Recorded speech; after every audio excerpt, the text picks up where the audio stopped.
예, 공공외교라고 하면은 기본적인 이제 개념 자체가 이전에는 외교라는 것이 이제 외교관이 국가 간의 어떤 협력이나 또는 갈등 조정이나 이런 일을 이제 해나가는 거에 비해서 일반인이죠. 일반인이 일반인을 대상으로 해서 외교적인 목적을 달성하기 위한 일을 해나가는 거라고 생각을 하는데요. 뭐 이렇게 어떤 특정하게 이렇게 딱 뭐 어떤 일을 한다 이렇게 얘기하기는 어려운 것 같고요. 저희가 이제 어떤 공공외교상의 목적을 달성하는 거를 중심으로 해서 생각을 한다 그러면은 한국에 대한 호감이나 또는 한국에 대해서 조금 더 알게 한다거나 하는 일들이 다 큰 틀에서 보면 공공외교라는 생각이 들고요. 한국어 교사 차원에서 생각을 한다 그러면 내가 기능적으로 예를 들어서 이제 한국 사람이 아닌 경우에 한국어를 가르친다 그러면은 그냥 기능적으로 한국어에 대해서 이제 뭐 단어를 가르치거나 또는 뭐 그 표현을 가르치거나 하는 일에 그친다고 본다 그러면은 공공외교적인 입장에서 본다 그러면은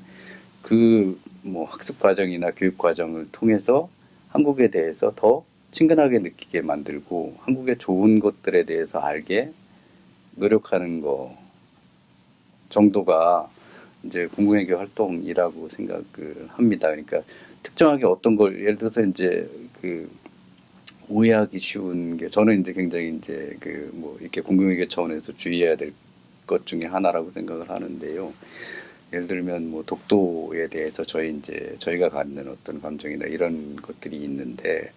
그런 걸 이제 일방적으로 예를 들어서 뭐 학습 과정이나 또는 뭐 이렇게 어떤 자료나 이런 걸 통해 가지고 홍보하려고 노력하는 게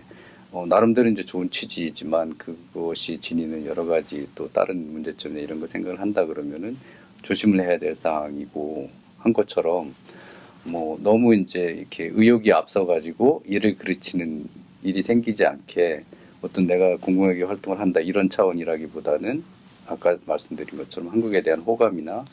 한국의 어떤 좋은 점에 대해서 더 많이 알 수 있게 만들어 주는 게 저는 더 효과적이라는 생각을 하고 있거든요. 그리고 그것보다 이제 제일 큰 거는 사실 한국인으로서 모든 사람이 이제 공공외교 활동을 한다고 생각한다 그러면은 본인이 비록 그 국가를 대표하는 어떤 일을 하는 사람이 아닐지라도 내가 한국인이라는 걸 다른 사람이 알면은 내가 하는 어떤 행동으로 인해서 한국에 대한 이미지가 형성이 되는 거거든요. 저희가 뭐 흔히 얘기하는 것처럼 뭐 중국 사람들이 어떻다 또는 일본 사람들이 어떻다 이런 이미지가 모든 중국 사람들이나 일본 사람들이 그러지 않음에도 불구하고 이렇게 형성된 이미지가 있거든요. 한국 사람들에 대해서도 사실 이렇게 긍정적인 이미지만 형성이 돼 있는 건 아니거든요. 그러니까 그런 걸 없애기 위한 노력은 아주 사소한 거일 수 있거든요. 사소한 거일 수 있는데 그런 이제 뭐 공공 예절이나 배려나 뭐 이런 것도 포함해 가지고 뭐 그런 걸 개선하려는 노력도 직접적으로 어떤 걸 뭘 하진 않지만 공공외교 차원에서는 굉장히 중요하다고 생각을 합니다.